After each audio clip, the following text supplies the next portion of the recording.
소위문답 39문 하나님께서 사람에게 요구하시는 본분이 무엇인가? 그러니까 1문하고 조금 비슷할 수 있어요. 그렇죠?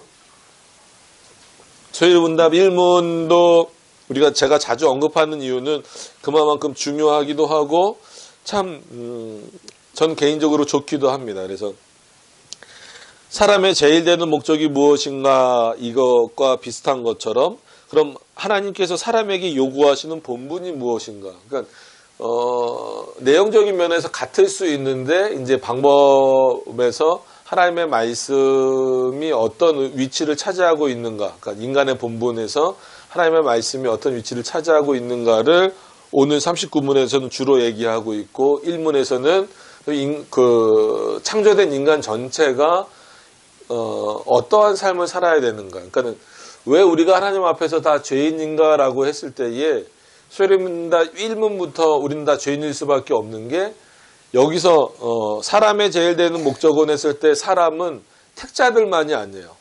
하나님이 창조하신 모든 피조물들, 모든 사람은 하나님을 영원토록 즐거워하고 영원토록 찬양해야 됨에도 불구하고 그러지 않잖아요. 그거 자체가 죄입니다. 바꿔 말하면 하나님을 찬양하지 않는 것 자체, 하나님을 경외하지 않는 것 자체가 죄라는 거예요. 그러니까 세상에서 죄라고 불려지는 것들은 너무 많아요.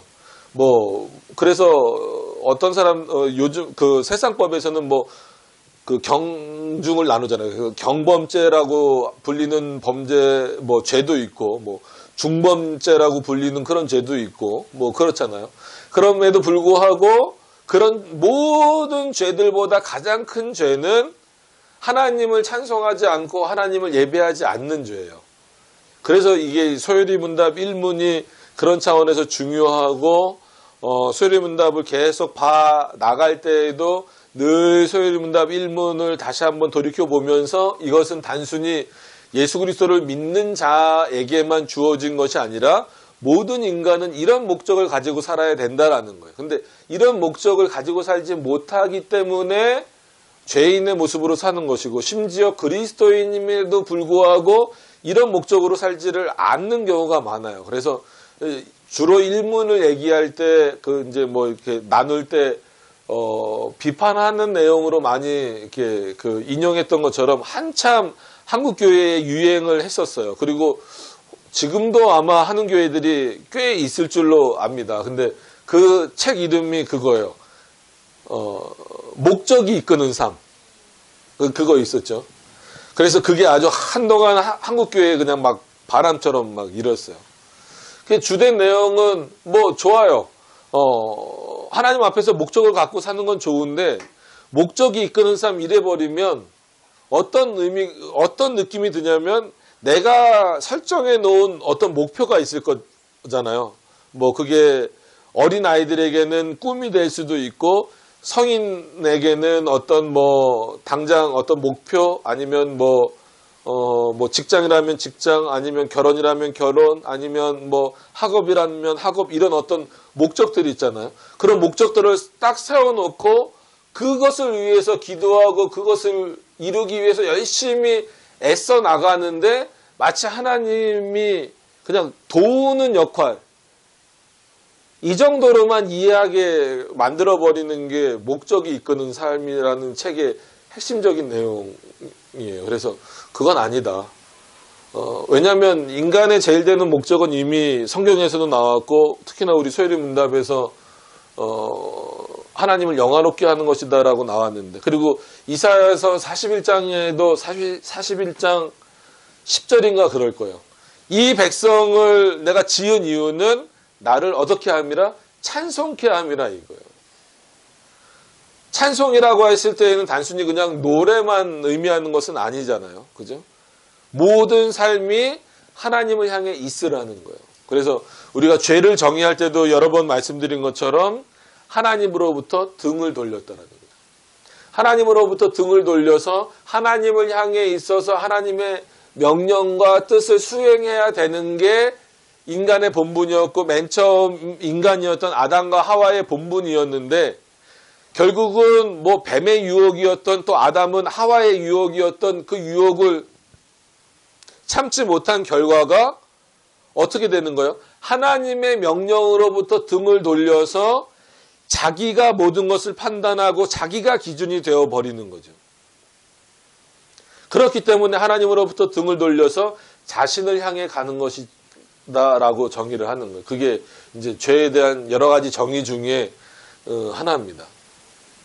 그래서 역사적으로 보더라도 뭐 신론 중심에서 인간 중심으로 바뀌고 역사관이 그러니까 이런 어떤 차원들이 있어요. 그래서 이게 이제 교회 안에도 들어오다 보니까 하나님 중심이라고 말하면서 실제 삶에서 하나님 중심으로 살기보다는 헌금을 드리는 것도 예배를 드리는 것도 뭐 전도를 하는 것도 전부 다 인간 중심, 즉 내가 이루고자 하는 그 목적을 이루는 데 있어서 조금 더 빨리 그리고 조금 더 풍성하게 이루는 어떤 도구로 사용되는 경우가 그렇게 생각하는 경우가 많이 있는 거예요. 그래서 실제로 자녀를 예를 들자면 그거예요. 자녀를 위해서 어떤 게 정말 자녀를 위하는 걸까 했을 때에는 이 자녀가 하나님 앞에서 올바로 예배를 드릴 수 있게 예배당으로 그 자녀를 이끌어내는 게 그 자녀를 사랑하는 걸까요? 아니면 그래 너는 지금 당장 중간고사가 있고 뭐 기말고사가 있고 요즘에 뭐 드라마 중에 뭐 스카이캐슬인가요? 한참 유명하죠. 그것처럼 넌 그거 해야 되니까 넌 가. 넌 거기 가. 그 대신에 내가 하나님 앞에 뭐 10만 원, 20만 원, 뭐 30만 원 너를 위해서 헌금하고 내가 너를 위해서 대신 기도해 줄게. 어떤 게 자녀를 위한 걸까요? 그 성도, 그 자녀를 하나님 앞으로 데려오는 거예요. 그리고 그 성도죠. 그 자녀가 하나님 앞에서 올바로 예배를 드릴 수 있도록 교육하고 만들어주는 게 10만 원, 20만 원, 뭐 심하면 100만 원 헌금하는 것보다 훨씬 그 자녀를 위한 길이라는 거예요. 근데 제가 부교육자로 쭉 있으면서 그 교회들이 잘못됐다, 그 부분은 잘못된 거예요.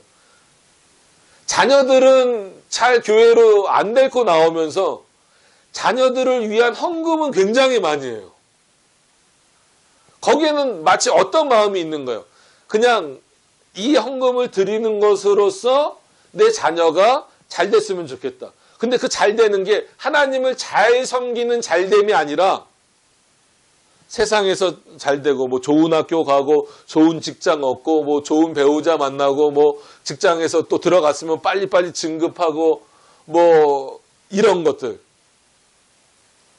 그래서 그 예전에 있던 교회에서도 점심 때 이렇게 식사를 하는데 어떤 분이 목사님 좀 고민이 많아요. 그래서 무슨 고민이지? 하나님이 왜 저를 축복해 주시지 않을까요? 그러니까 왜 뭐 때문에 힘드신가요? 저는 정말 열심히 한다고 이것도 하고 헌금도 이렇게 드리는데 이렇게 그 자기가 이렇게 세워놓은 계획만큼 한마디로 그게 연봉이 안 적다는 거예요. 연봉이 얼마나 되시는데 1억이래요. 난 한 달에 사례비가 100만 원이었는데 그러면은 뭐 목사가 연봉을 말하는 건 아니지만 다 해봤자 100만 원 받을 때였으니까 다 해봤자 1200이잖아요. 12달 해봤자. 그럼 본인은 한 달에 연봉이 1억이면은 어쨌거나 저보다 엄청 뭐 이거는 몇 배도 아니잖아요. 근데 사람들이 비교하게 되는 거예요. 그러니까 아니 1억이 적으세요? 네, 그랬더니 아니 그게 아니라 저 옆에 어떤 누구는 나랑 비슷하게 하는 것 같은데 연봉이 뭐 4억 되고 5억 되고 그건 하나님 나를 안 사랑하시는 것 같다는 거예요. 그러니까 이런 게 비일비재해요. 이런 예만 들어도 아마 1시간 다 갈 거예요.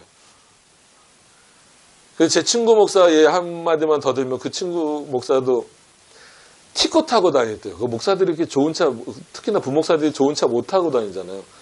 결국 그 티코 불나서 가다가 주행 중에 불나가지고 자기 차가 아닌 척하고 이렇게 서 있었대요. 119 불러놓고. 근데 티코 타고 다니는 목사한테 와가지고, 부목사한테 와가지고, 권사님이래요. 목사님, 왜 하나님이 저 권사님한테는 축복을 하시는데 자기한테는 축복을 안 해주시냐고. 그러니까 왜 그러세요? 그러니까 저 권사님은 요번에 축복을 많이 받아서 렉서스를 타고 왔대요. 근데 이 한탄하러 온 그 권사님은 옛날이니까 다이너스티라고 있어요. 그 그랜저 위급 에쿠스 밑에. 그것만 해도 4천만 원이 넘는 차거든요. 그거 타는 분이에요.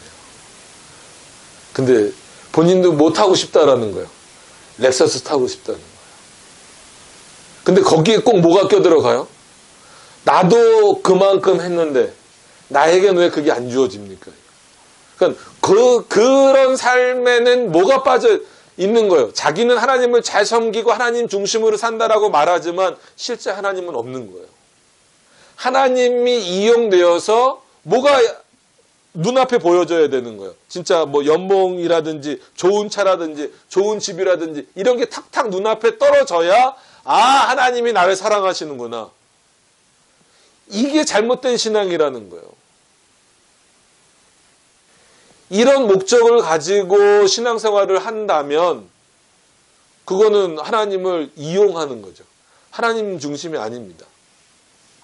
그래서 소요리문답 1문 같은 경우는 1문 할 때도 많이 강조를 하지만 늘 머릿속에 기억을 하고 계셔야 돼요. 왜냐하면 우리는 연약한 인간이기 때문에 목사는 또 목사대로 비교할 수밖에 없어요. 저랑 비슷한 시기에 개척한 그 목사님들 계세요. 그분들 중에 물론 성도님들이 없는 분들도 있지만 어떤 교회는 뭐 어쨌거나 막 몇십 명씩 되는 교회들도 있어요. 그러면 목사들도 그럴 수 있죠. 하나님이 왜 우리 교회는 성도를 안 보내주시나? 내가 뭐가 문제지? 내가 설교를 못하나? 내가 뭘 못하나? 내가 기도원 올라가서 나무 뿌리라도 몇 개 뽑고 와야 되나? 이런 생각 막 갖게 된다는 거죠. 그러니까 상대적 박탈감, 이런 것들. 인간이기 때문에 가질 수 있지만, 심지어 목회자들조차도 그런 유혹에 쉽게 넘어가 버릴 수 있다는 거예요. 그러면 아무리 목회를 하겠다라고 했음에도 불구하고 눈앞에 뭐만 보는 거예요. 진짜 눈앞에 것만 보는 거예요. 눈앞에 것만. 그게 목적이 돼버리는 거고 그 목적을 이루기 위해서 누가 계시는 것처럼 이해를 하는 거예요. 하나님이 계시는 것처럼. 물론 하나님이 주기도문에 나오는 것처럼 우리의 일용할 양식까지 주시는 분이에요. 우리의 부족한 부분을 누구보다도 더 잘 아세요. 그래서 물론 이건 여러분들 기도를 짧게 하라고 오해하시라는 말이 아니에요.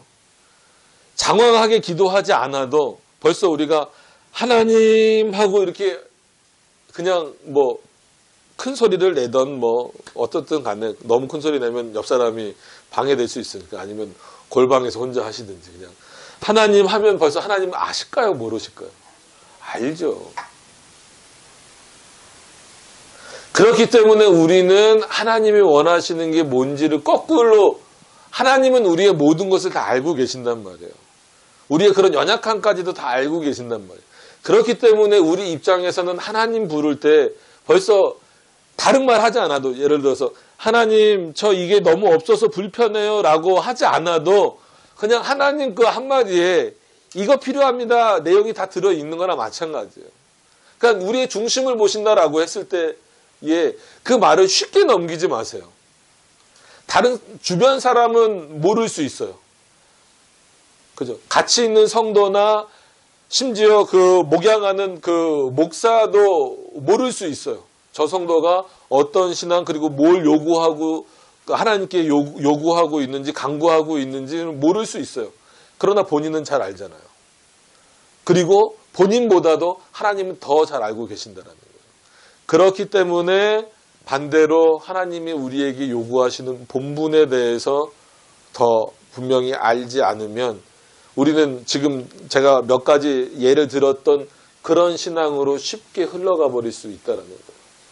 그래서 그런 말 많이 들어요. 저는 뭐 학생부도 맡았고 청년부도 많이 맡아봤지만 꼭 수련회 가자 그러면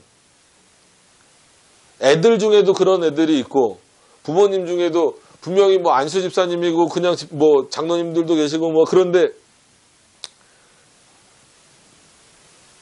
목사님이 우리의 성적 올려줄 거예요? 수련회 그 3박 4일 동안 공부 못 하는데, 학원 빠져야 되는데, 그리고 뭐 청년부 예배나 이런 데 좀 나오면 좋겠는데 하니까, 그 시간대 걔 할 거 많은데, 뭐 주일날 예배 한 번 드리면 되지. 뭐 책임져 줄 거예요. 교회가 애들 성적 올려주는 건 아니잖아요. 그래 놓고서 나중에 좋은 대학 가고 좋은 직장 가면 하나님 잘 섬길 것 같죠? 아니에요. 기도 제목만 더 늘어나요. 우리의 교회 잘 나오게 해달라고. 그때부터.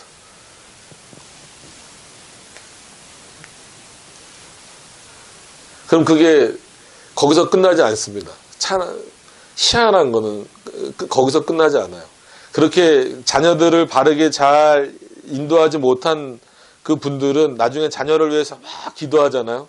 그럼 그 자녀가 만약에 이렇게 그 결혼할 시기가 돼서 그 누구를 데려오면 믿는 사람을 데려오는 경우는 별로 없어요. 그죠? 그 안 믿는 사람하고 결혼하는 경우가 많아요. 그러면 기도 제목이 오히려 하나 더 느는 거예요.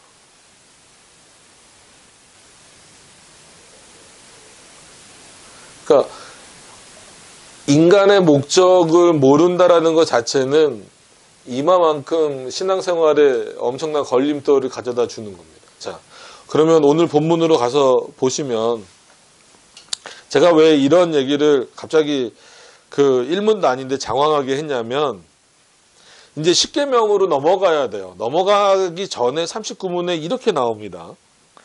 그러니까 이제 어떻게 보면 본격적으로 십계명은 40문부터 이렇게 나와요. 40문은 이제 다음 주에 할 건데 보면 하나님께서 자기에게 복종할 규칙으로 사람에게 처음 나타내 보이신 것이 무엇입니까? 했을 때 그 복종할 규칙으로서 도덕의 법칙입니다. 그리고 41문에 그럼 그 도덕의 법칙이 어디에 요약되어 있습니까? 그것은 그 도덕의 법칙은 십계명에 간략히 포함되어져 있고 요약되어져 있습니다라고 나와요. 이렇게 십계명에 대해서 나오고 42문에 그럼 십계명의 대강령 전체 내용이 뭐고 그 다음에 십계명의 서문이 뭡니까? 자세하게 나온단 말이에요. 그런데 중간에 딱 하나 39문이 껴있어요. 뭐라고 나왔냐면 하나님께서 사람에게 요구하시는 본분이 무엇인가? 그럼 여기서 이 사람은 뭘까라고 했을 때 저는 모든 사람이라고 봐요. 택자로만 한정시켜도 물론 뭐 되겠지만 우리는 당연한 거고 어떻게 보면 하나님의 말씀은 왜냐하면 그래야만 이 십계명이 이해가 됩니다. 왜냐하면 자 십계명 우리가 아직 나가진 않았지만 기본적으로 어느 정도 지식이 있고 그 다음에 이렇게 설교를 잘 꾸준히 들으셨으면 십계명의 3가지 용법에 대해서 대충은 들어보셨을 거예요. 첫 번째 용법, 그러니까 잘 구체적으로 잘 대답을 못 하시겠다면 첫 번째 용법은 뭡니까? 십계명의 첫 번째 용법. 네? 아니, 십계명의 첫 번째 용법이요. 그렇죠. 정죄라고 표현할 수도 있지만 정죄가 뭐예요? 죄를 드러내는 거예요. 이게 십계명의 제1 목적이에요. 그러면은 요거를 그 택자들에게만 한정할 수 있느냐? 그럴 수는 없다는 거예요. 십계명은 영원한 도덕법인데 모든 인류가 다 포함되는 거예요. 오해하시면 안 됩니다. 교회에게만 주어졌다라고 생각하시면 안 돼요. 제3용법, 뭐 제2용법은 이제 나중에 말씀드릴게요. 제3용법은 뭡니까? 그럼 이 십계명을 어떻게 지킬 수 있느냐? 우리가 지킬 수 있습니까? 없습니까? 인간의 능력으로는 못 지켜요. 불가능합니다. 어떻게 그러면은 지킬 수 있느냐라고 했을 때 성령께서 이 십계명을 우리들에게 주신 성령께서 친히 우리로 하여금 이 십계명을 자발적으로 지킬 수 있도록 하신다라는 거예요. 이거는 이제 그 십계명을 나가면서 제3용법에 대해서 조금 더 깊이 말씀을 드릴 때 더 자세히 설명을 드릴게요. 구체적으로는 이렇게 그렇기 때문에 이 십계명은 단순히 구약 백성들, 이스라엘 백성들, 아니면 지금으로 말하면 택자들, 이렇게만 한정지어서는 안 된다라는 거예요. 모든 인류가 지켜야 되는 거예요. 그런 차원에서 하나님의 말씀도 마찬가지예요. 자, 인간의 제일 되는 목적이 하나님을 영화롭게 하는 것이라면 그 하나님, 모든 인간이 하나님을 영화롭게 해야 되는 거예요. 그러니까 못한다 이거를 떠나서 일단 목적은 그렇다라는 거예요. 그러면 반대로 하나님이 그 모든 인간에게 요구하시는 것은 뭘까? 자신의 말씀을 지키는 거예요. 그게 성경입니다. 성경을 통해서 주신 거예요. 그래서 답에서 이렇게 나오는 게 하나님께서 사람에게 요구하시는 본분은 그 나타내 보이신 뜻을 복종하는 것입니다. 하나님이 나타내 보이신 뜻이 뭐예요? 물론 여기서는 십계명으로 몰아간다. 십계명으로 이렇게 인도하는 길목에 있는 그 문답이기 때문에 십계명이라고 말씀하셔도 정답이지만 더 본질적인 것은 뭐예요? 하나님 그 나타내 보이신 뜻이라고 했을 때에는 성경이라는 거예요.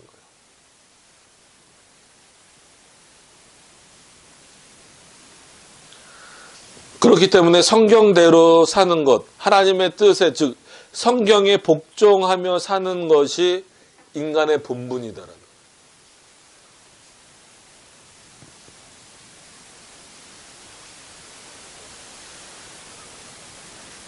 그러니까 이거는 성경관하고도 그 연결이 될 수 있어요. 뭐 아까 잠깐 얘기를 나눈 것처럼 성경은 왜 우리에게 그 진짜 하나님의 말씀으로 주어진 겁니까? 하나님이 말씀하셨기 때문이기도 하고 말씀하신 자가 스스로 지키셔서 우리들에게 주신 거예요. 이게 우리가 가지고 있는 성경관입니다. 많은 사람들이 성경관 하면은 벌써 그 천주교에서 만든 그 캐논의 역사, 정경의 역사를 먼저 끄집어서 생각하는 경우가 많아요. 우리는 그렇게 생각하지 않습니다. 성경은 말씀하신 자가 스스로 지키셔서 우리들에게 주신 거예요. 교회가 수납하도록 주신 거예요. 우리는 그거를 그냥 하나님의 말씀으로 받아들이는 거예요. 거절하지 않고 이거는 왜 이렇습니까? 라고 말하지 않고 토를 달지 않고 예를 들어서 아가서처럼 이거는 단순히 그냥 술람미 여인과 그 누구예요? 솔로몬과의 어떤 그 사랑 이야기처럼 보여지는 그 아가서조차도 그리고 그 아가서에는 뭐 좀 그런 여성의 몸을 비유하는 표현들도 포함이 돼 있잖아요.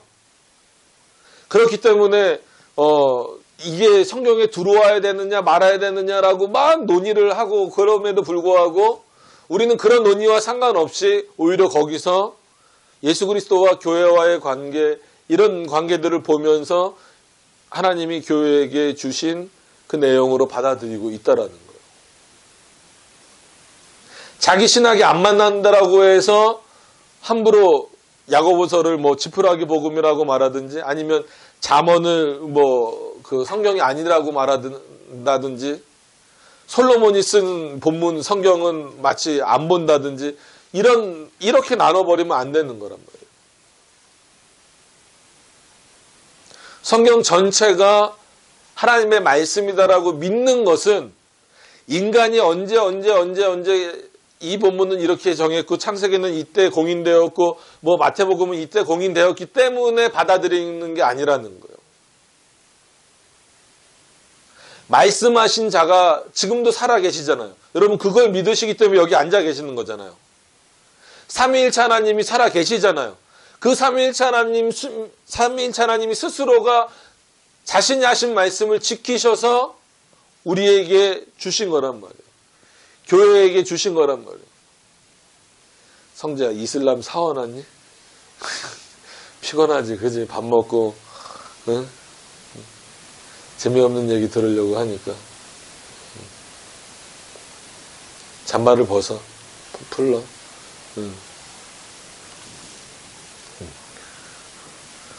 보일러가 너무 세죠, 그죠? 네.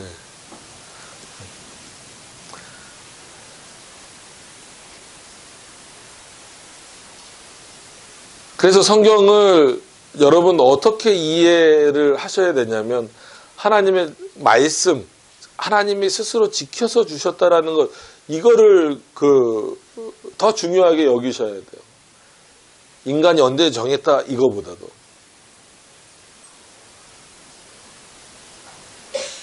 그리고 원본이 없어졌다 할지라도 그 뜻은 여전히 변함없이 우리들에게 전달되도록 하셨다. 그러니까 어디에 기준이 맞춰져 있기 때문에 그래요? 말씀하신 자가 살아계시기 때문에. 그럼 어떻게 보면 성경을 믿는다, 성경을 하나님의 말씀으로 받아들인다라는 것은 하나님이 살아계시다라고 하는 것을 인정하는 거예요. 하나님이 살아계시다라고 하는 것이 인정이 되지 않으면 성경을 하나님의 말씀으로 받아들일 수가 없죠. 이건 그냥 그럼 옛날 책이 돼버리는 거예요. 옛날 역사서, 옛날 교훈서 정도가 돼버리는 거란 말이에요.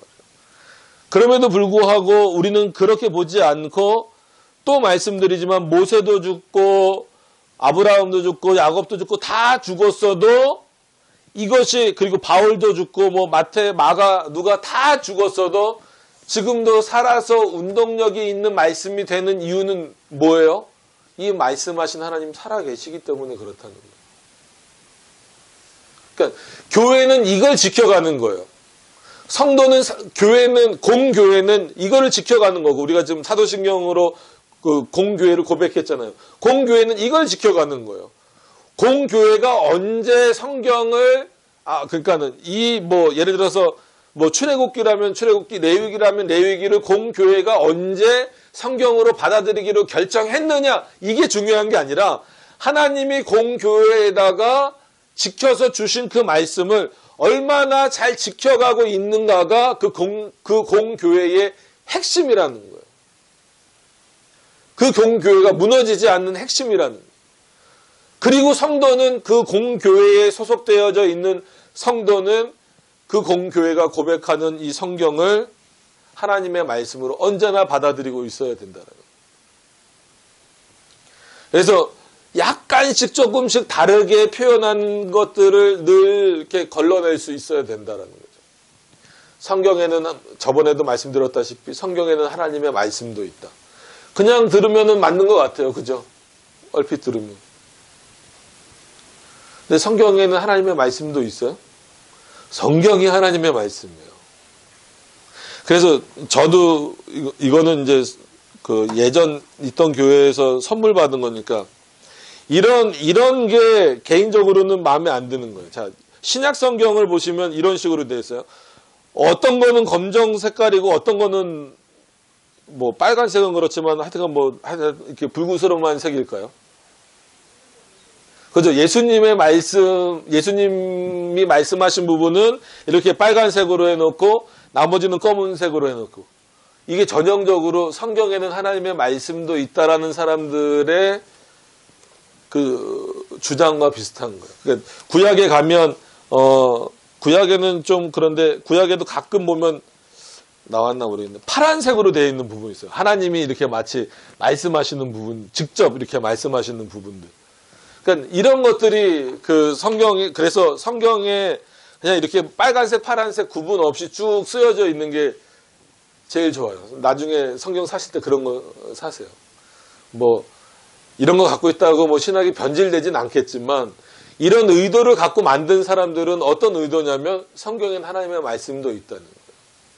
그러니까 그 생각이 번져 나가니까 어떻게 가는 거예요? 어떻게 사람들이 기억력이 얼마나 좋길래, 예를 들어서 오전에 제가 설교했잖아요. 성도님들이 아주 그거를 잘 들으셨어요. 아니면 받아 적었어요. 그렇다고 제가 한 말을 토시 하나 틀리지 않고 적을 수 있을까요? 거의 불가능하겠죠. 만약에 지금 시대처럼 어떤 녹음기라든지 저런 영상을 찍는 것이 있다면 여러 번 반복해서 들으면서 수정하면서 토시 하나까지 올바르게 쓸 수는 있겠지만 예수님 시대 때 가능하겠느냐는 거예요. 그러니까 성경을 인간의 이성으로 접근하려는 것. 자, 인간의 이성은 반드시 있어요. 어거스틴이나 칼빈도 인간의 이성을 부정하진 않아요. 그럼에도 불구하고 로마 카톨릭과 그 다음에 웨슬레로 대표되는 감리교와 칼빈주의의 그 차이점은 뭐냐면 크게만 좀 정리해드리면 로마 카톨릭은 물론 그냥 성경을 앞에 둡시다.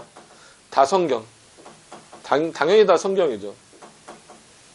여기에 플러스 인간의 이성.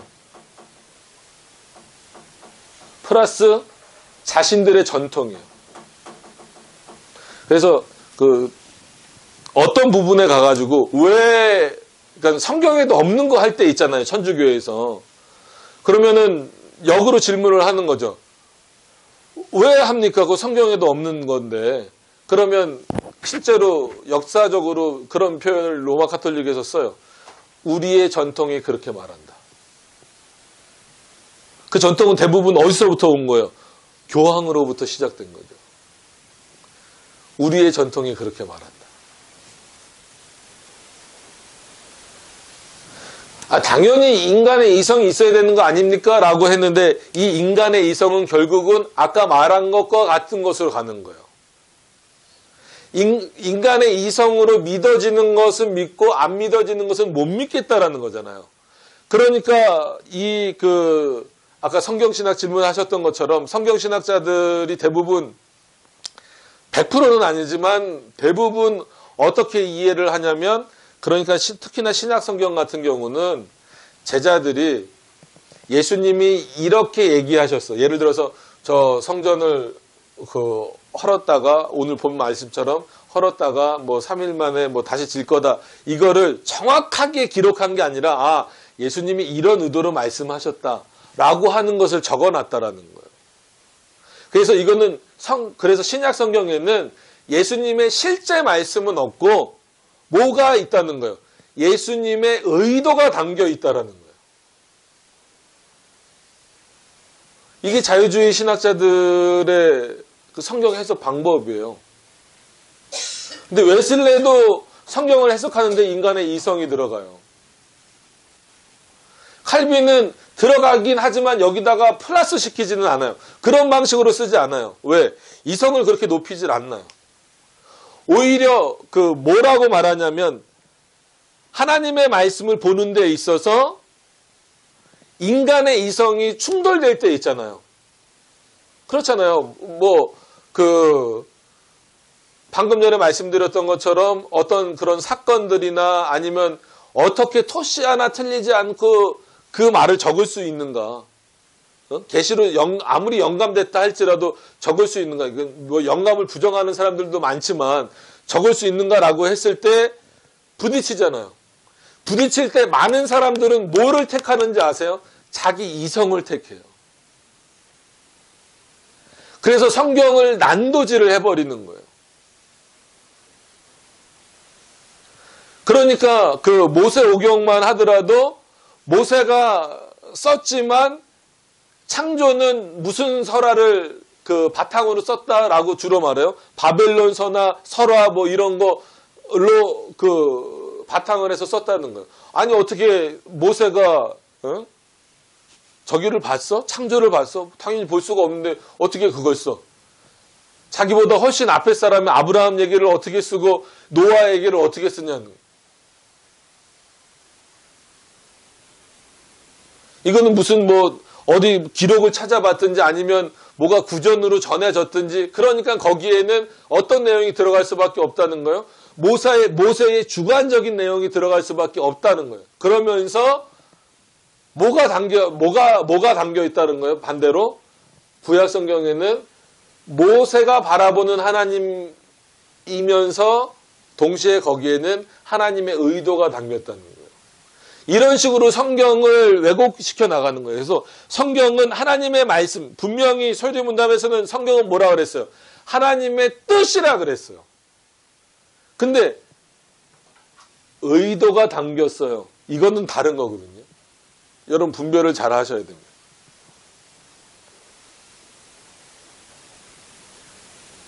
우리는 당연히 여기에 하나님의 의도도 담겨 있다고 보지만 우리는 의도 정도가 아니라 뭐예요? 이건 하나님의 뜻이 담겼다는 거예요. 근데 표현을 할 때 성경은 하나님의 의도가 담긴 거예요.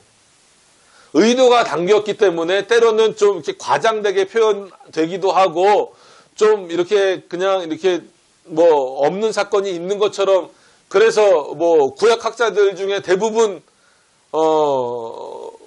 뭘 말해요? 홍해가 실제로 걷는 게 아니라 홍해 이렇게 옆으로 가다 보면은 좀 우리나라도 이렇게 그 조수 간만의 차로 인하여서 쭉 빠지면은 갯벌이 드러나잖아요. 갯벌로 충분히 걸어갈 수 있는 갯벌을 찾아서 가다가 어떻게 됐다는 거예요? 그 물때가 이제 들어올 때가 돼서 그 물때가 들어와서 죽었다라는 거예요. 그 애굽 병사들이. 그렇게 말하는 경우가 많아요. 그리고 신약 성경에서도 오병이어에서도 그 성전에 대해서는 저번에 말씀드렸잖아요. 이렇게 숨어 있다가 올라가서 이렇게 뻥 차고 왔는데 그거를 이렇게 확 기록해 놨다고. 오병이어도 어떻게 해석하는 경우가 많냐면 실제로 그런 분들 그렇게 해석하는 분들도 많아요. 잘못된 해석이죠. 어린아이가 먹을 것이 없냐 그러니까 어린아이가 그거 도시락 갖고 온 거 이렇게 예수님한테 제자 통해서 줬잖아요. 그러니까 그걸 보고 감동을 한 거예요. 거기 모여 있는 사람들이. 야, 저 어린아이가 저렇게 내놓는데 난 나만 먹으려고 그랬는데 나도 내놔야 되겠다. 그래서 서로 내놓다 보니까 이미 다 싸운 거야. 무슨 의미인지 아시겠죠? 다 싸웠는데 먹을 것이 없느냐 하니까 이렇게 가만히 있는데 어린애가 내놓으니까 야, 그 어린애가 내놓은 거에 감동받아서 서로 내놓다 보니까 먹고 이마만큼 남았다라는 거예요.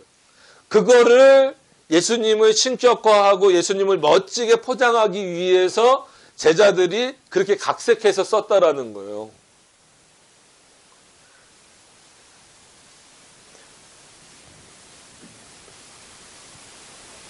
그래서 저는 실제로 그런 얘기도 들었어요.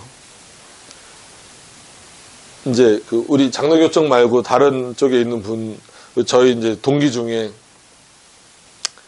그런데 이제 그런데라고 표현하면 그렇죠. 그런 신학교 간 친구들이 있는데 교회에서 성경이 하나님의 말씀이라니까 되게 좋아해. 여러분 지금 그런 시대가 됐어요. 그래서 제가 그 친구의 그 말을 듣고 그리고 딱 그러더니 내가 마시는 소주잔 속에도 성령이 임하신다 그래 확 버리려다가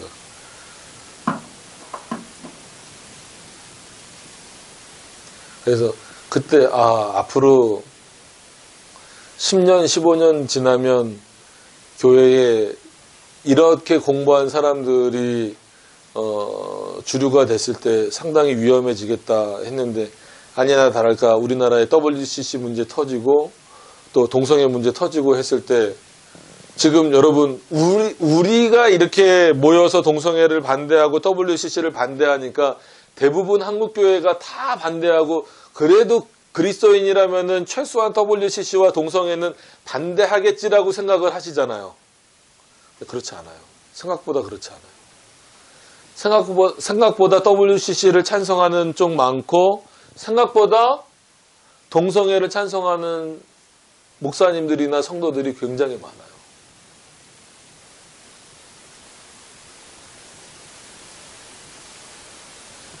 뭘 잃어버린 거예요? 오늘 본문으로 말하면 하나님이 우리에게 주신 본분을 잃어버리고 있는 거예요. 왜 우리가 성경을 봐야 되냐면 그래서 저는 성경의 다독을 권하는 게 아니라 어떻게 보면 신학생들도 그렇지만 성도들도 어떤 성경 구절에서는 좀 오래 걸려야 돼요. 그 본문을 넘어가기가. 이해가 안 되면 어디다 물어보든지 목사님한테 물어보든지 아니면 주석을 찾아보든지 왜 그거를 신학생들만 해야 되냐고요. 성경은 보편적으로 누구에게 주어진 거예요? 모든 인류에게 주어진 거예요. 특히나 누구에게 주어진 거예요? 교회에게 주어졌단 말이에요. 그러면 목사만 해야 될 일이 아니라 일반 성도들도 뭐 해야 돼요? 하나님의 말씀을 읽어내야 되는 거예요. 읽어낸다는 게 그냥 쭉쭉쭉쭉 그래서 성경 몇 독 하면은 상 주고 이런 거 하라는 얘기가 아닙니다. 그거는 인간의 공로주의로 확 가버리잖아요, 또. 그래서 저번에 말씀드린 것처럼 달란트 시장 이런 거 하지 마세요. 나중에 우리 교회는 커지더라도 성도님들이 이제 좀 더 오시더라도 그리고 이제 주일학교 아이들이 좀 만약에 생긴다 하더라도 달란트 시장 이런 거 안 합니다. 전도왕 이런 거 안 해요. 그렇다고 전도하시지 말라는 얘기가 아니라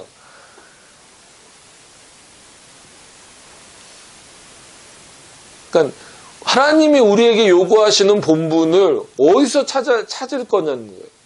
하나님의 말씀 아니고선 찾을 수 없는데 그 말씀을 그렇게 난도질 해버리고 하나님의 말씀이 아닌 것처럼 만들어버리고 원문이 없으니까 못 믿겠다 그러고 또 교회가 이게 어떻게 정경으로 들어온 건지 확실치 않으니까 나는 못 믿겠다라고 말해버리면 도대체 뭐를 가지고 하나님의 뜻을 찾겠느냐는 거예요. 그러니까 요즘에 신비주의나 신사도주의 운동이나 여러 가지 운동 그런 운동들 있잖아요. 두날개 운동이라든지 여러 운동들이 많이 벌어지는 이유가 하나님을 찾고 싶은 마음은 이미 있는 거예요. 그러니까 신을 찾고 싶은 마음은 모든 인류에게 하나님이 주셨다 그랬고 그게 교회라고 한다면 하나님을 찾고 싶은 마음은 모든 성도라고 하는 사람들에게는 다 있단 말이에요. 그런데 하나님을 찾을 수 있는 유일한 길은 뭐밖에 없다라고 지금 말씀하고 있는 거예요? 성경밖에 없다라고 말씀하고 있는데 사람들은 이 성경을 제껴두고 다른 방식으로 하나님을 찾으려고 하니까 문제가 생기는 거예요. 그러니까 역사상 떠는 자들이 나오는 거예요. 퀘이커 교도들 알죠? 이 퀘이커 교도와 그 오순절주의자들을 펜타코스탈이라고 부르잖아요. 이 오순절주의자들하고 만나는 거예요. 왜 퀘이커 교도들을 떠는 자들이라고 했을까요? 진짜 몸을 떠는 거예요. 이렇게 떨면서 뭘 체험하겠다는 거예요? 하나님을 체험하겠다는 거예요. 이렇게 몸을 떨어갖고 하나님의 뜻을 어떻게 아냐고요. 이렇게 몸이 떨리면 어디 가야 돼요? 빨리 병원 가야 돼요. 중풍이 아닌가 생각해 보셔야 돼요.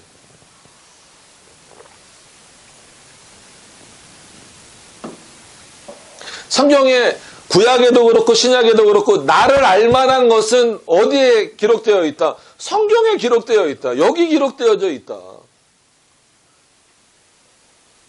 그렇게 나와 있음에도 불구하고 수많은 사람들이 나는 하나님을 믿습니다. 나는 하나님을 사랑합니다. 나는 하나님을 만나고 싶습니다. 라고 하면서 정작 하나님이 자신을 알리시는 유일한 방식이에요. 유일한 방식인 성경을 제껴놓고 하나님을 만나려고 한다는 거예요. 그러니까는 세상의 방법들이 들어올 수밖에 없는 거예요. 그런 주술적인 방법들이 들어올 수밖에 없고 인간적인 방법이 들어올 수밖에 없고 철학적이고 과학적이고 이런 방법들이 교회 안에 넘쳐날 수밖에 없는 거예요.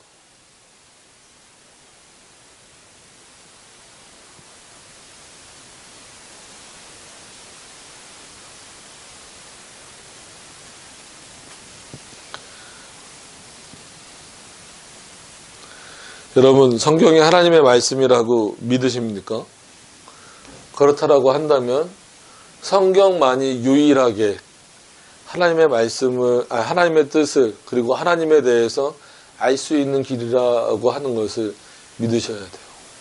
그러니까는 심지어 그런 분들도 봤어요. 열심히 이 개혁신학을 공부하고 그러다가도 개인적으로 어떤 무슨 체험을 하거나 뭘 이렇게 경험을 하고 나서 오히려 더 하나님께로 가까이 가는 게 아니라 말씀으로 가까이 가는 게 아니라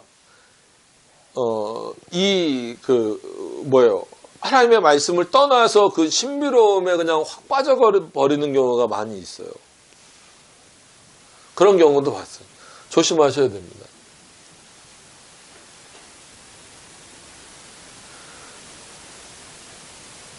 유명하다고 하시는 목사님들 중에서도 어떤 분들은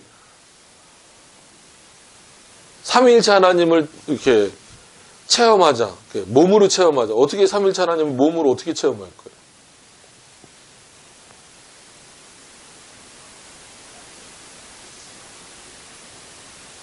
여러분, 그런 차원에서 이 하나님의 말씀을 우리가 손에 들고 있다라는 것 자체도 엄청난 은혜지만, 이 하나님의 말씀인 성경을 하나님의 말씀으로 믿게 되었다라는 것 자체는, 이거는 세상의 어떤 것과도 바꿀 수 없는 선물이며 은혜이며 놀라운 하나님의 역사라는 거예요. 여러분, 이게 잊혀져 버리면 안 됩니다. 우리보다 훨씬 그 유능한 사람들이, 그 유능한 학자들이라고 하는 사람들이 이 성경을 똑같이 들고 있으면서도 하나님의 말씀으로 인정을 못 하잖아요. 받아들이질 못하잖아요. 오히려 이거를 들고 있으면서 성경을 더 난도질 하잖아요.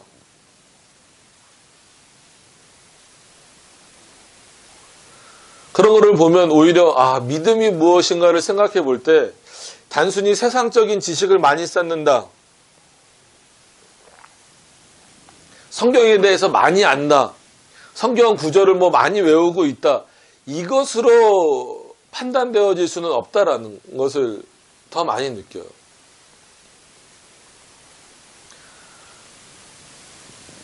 하나님의 말씀을 정말 하나님의 말씀으로, 즉 믿는 것, 그게 무엇보다도 중요하다라는 겁니다. 근데 이 시대에 점점 그게 너무 이렇게 없어져요. 그러니까 당연히 덩달아서 뭐도 없어집니까? 교리도 없어지는 거예요. 성경도 안 보고, 성경도 기본적으로 성경을 하나님의 말씀으로 믿지 않는데 어떻게 그 성경을 바로 해석하게 만드는 이 교리를 믿겠냐는 거예요.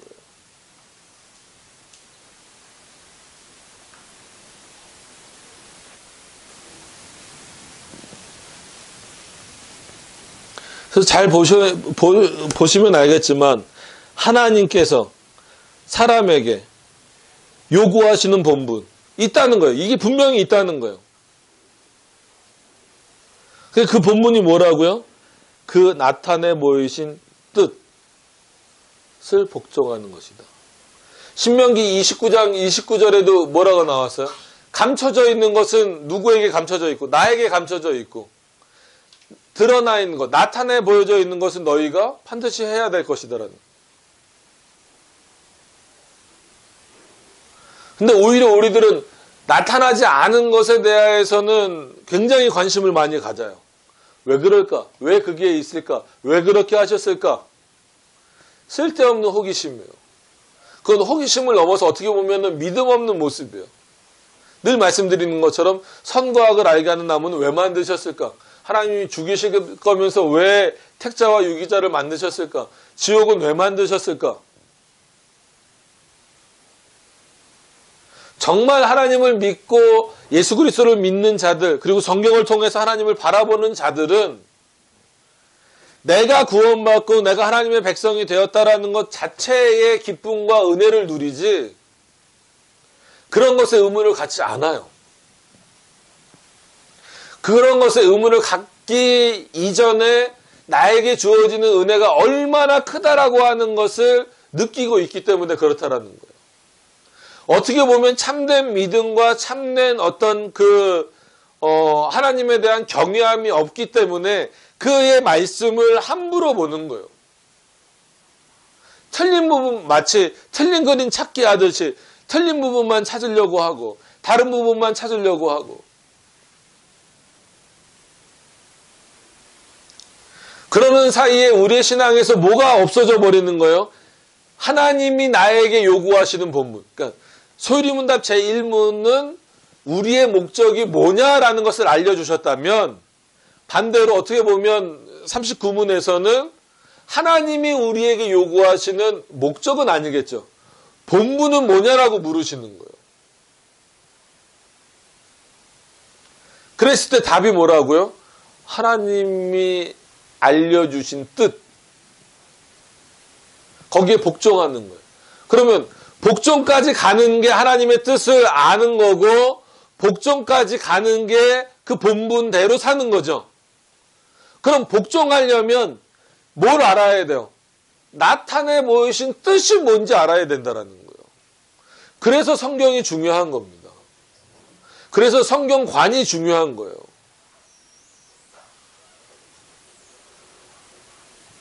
여러분 그냥 그 책을 보셔도 어느 정도는 다 알아요. 창세기의 주제가 뭔지 요즘에 워낙 책들이 잘 나왔기 때문에 성경 개관 뭐 예전에는 뭐 각 권마다 샀어야 되지만 지금은 뭐 신약 개관, 구약 개관 이런 거 그냥 두 권만 사시든지 아니면 성경 개관만 사셔도 각 주제별 다 나와 있어요. 창세기의 주제는 뭐고 뭐 저자는 뭐고 내용은 핵심적인 내용은 뭐고 이게 요한계시록까지 다 나왔다라는 거예요. 그럼 이 지식을 갖고 있으면 하나님의 뜻에 복종하는 거예요? 아니란 말이에요. 그것도 우리가 기본적으로 알아야 되죠. 그것만큼 우리가 알아야 될 것들도 많아요. 그렇게 가야 될 것들이 상당히 많습니다. 여러분, 우리의 본분을 지키기 위해서 하나님이 요구하시는 게 뭐냐면 너희가 최소한 사람으로서 내 앞에서 서 있을 때 지켜야 될 것은 내 뜻에 복종하는 거더라는 거예요. 근데 그게 어디에 기록되었느냐? 성경에 기록되었기 때문에 너희는 늘 성경을 보고 성경대로 살아야 된다. 근데 성경대로 살아야 된다라는 의미가 문자적으로 흘러가서도 안 되고 너무나 풍유적으로 흘러가서도, 그러니까 알레고리칼이라 그러죠. 풍유적으로 흘러가서도 안 돼요. 그렇기 때문에 그 중심을 잡아주는 게 뭡니까? 이런 교리의 내용들이에요. 여러분 여기는 교리 없어요? 있어요. 그래서 우리가 이 로마 카톨릭을 보면서 회복해야 될 것은 뭐냐면 우리는 세례를 너무 막 줘요. 그죠? 제가 군대에서 군종으로 있을 때 어떤 애 물어보니까 세례를 3번인가 자기 침례까지 다 받았대요. 세례도 받고 침례도 받고. 야, 그건 한 번만 받으면 되는 건데 왜 그랬냐? 그러니까 초코파이 준다 그래가지고.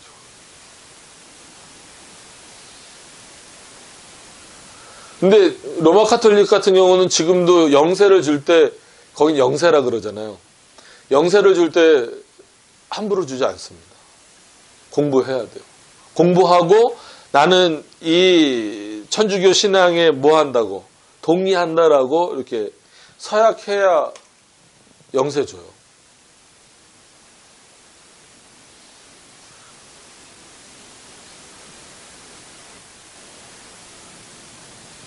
근데 교회는 요즘에 교회들 중에서 세례교육을 제대로 하는데 별로 없잖아요. 그죠?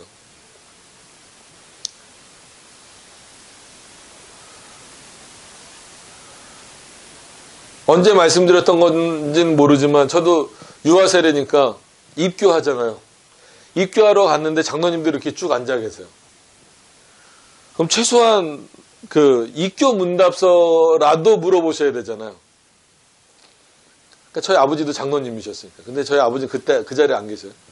아버지 잘 계시니? 목사님 이름이 뭐야? 이런 거 물어보더니 너 공부 잘해? 그런 거 물어보고 나가봐. 5분도 안 걸렸어요.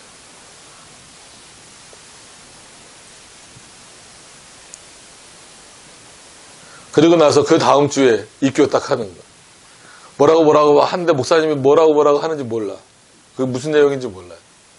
뭐 배웠어야 알죠.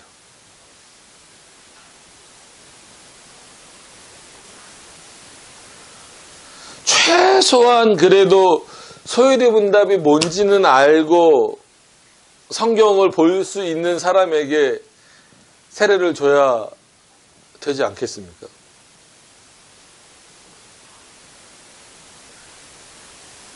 물론 세례를 받고 안 받고가 구원의 문제를 결정하는 건 아니지만 보이는 교회에 있어서, 즉 이 땅 지상 교회에 있어서 회원이 된다라고, 그 교회의 회원이 된다라고 했을 때에는 같은 신앙을 고백하는 게 중요한 거예요. 여기 앉아 있는데 서로 다른 신앙을 갖고 있다라고 해보세요. 그럼 그게 안 되잖아요. 최소한 이 안에서만큼은 신앙적이고 신학적인 일치를 이루어가야 된다라는 거예요. 그런 교육이 끊임없이 이루어져야 돼요. 그렇게 교회가 모이고 교단이 모이고 그렇게 되는 거예요. 그 중심에 하나님의 말씀이 있어야 되는 거예요. 왜? 우리가 하나님으로부터 지음받은 인간이니까.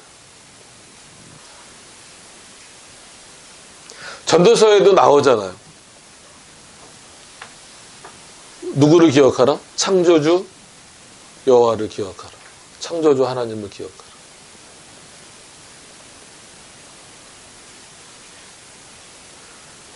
여러분, 하나님께서 여러분들에게 자유를 주셨다라고 했을 때에는 방종하라고 주신 게 아니란 말이에요. 하나님이 우리에게 주신 자유라고 하는 것을 통하여서 그 의지라고, 뭐 일반적으로 자유의지라고 부르지만 뭐 저는 의지의 자유라고 부르고 싶어요. 근데 뭐 그냥 자유의지가 좀 입에 밴 용어니까, 하나님이 우리에게 자유로운 의지를 주셨다라고 했을 때에는 그 의지를 갖고 네 맘대로 살고 방종하면서 살고 나를 떠나서 살라는 게 아니죠. 그렇게 자유롭게 생각하고 말할 수 있는 의지를 통하여서 누굴 찾으라는 거예요? 하나님, 나를 찾으라는 거예요. 근데 나를 찾는 방법이 여러 가지가 있으면, 여러 가지를 주셨으면 모르겠는데 하나님은 뭐만 주셨다라는 거예요? 성경을 통해서만 주셨다라는 거예요. 그래서 여러분들이 계실 때 말씀을 드렸는지 모르겠지만 성경이 가지고 있는 여러 가지 어떤 뭐 기능이라고 할까요? 그 기능 중에서 한 가지 기능이 뭐냐면, 성경은 하나님을 향해서 하나님을 향해서 오픈성을 가지고 있다는 거예요. 그러니까 하나님을 향해서만 열려 있는 거예요.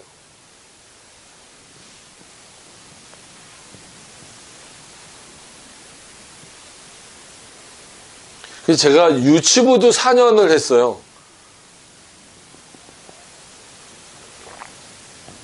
저랑 좀 잘 안 어울리죠, 그죠?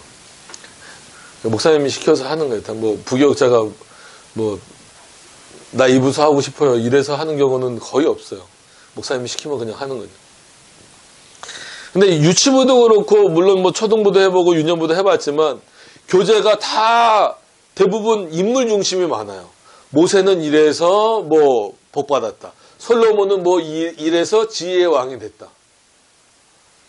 그래서 제가 유치부에서도 소유리 문답을 밀고 나갔었던 이유가 솔직히 그게 너무 싫은 거예요. 이 말을 여러분들이 어떻게 이해하시고 혹시나 오해하실 수도 있을지 모르겠는데 오해 안 하시고 들으셨으면 좋겠어요. 성경에서는 사람이 발견되면 안 돼요.